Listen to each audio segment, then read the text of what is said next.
Christian people ఎప్పుడు కూడా సమాధిని పూజించరు, సమాధిని గెలిచినటువంటి యేసుక్రీస్తు ప్రభుని ఆరాధిస్తారు. చూడండి, కొన్ని సందర్భాల్లో కొన్ని వాటిని యొక్క శక్తిని మనం నిర్వీర్యం చేసేస్తే అవి దోస్ విల్ బికమ్ టాయ్. చూడండి, త్రాచుపాముకున్నటువంటి కూరలు పీకేస్తే త్రాచుపామును మనం కూడా చేతుల్లో పెట్టుకుని ఆడుకోవచ్చు.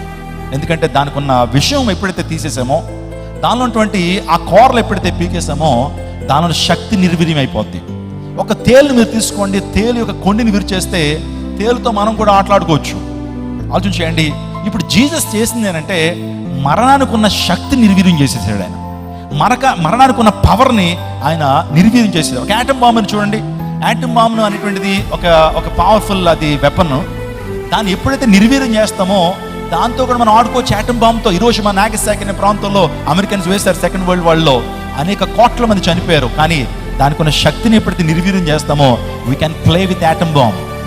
ఇప్పుడు జీసస్ చేసింది ఏంటంటే మరణానికి ఉన్న శక్తి నిర్వీర్యం చేశాడు. నన్ను విశ్వసించిన వారు మరణానికి కూడా భయపడనక్కర్లా.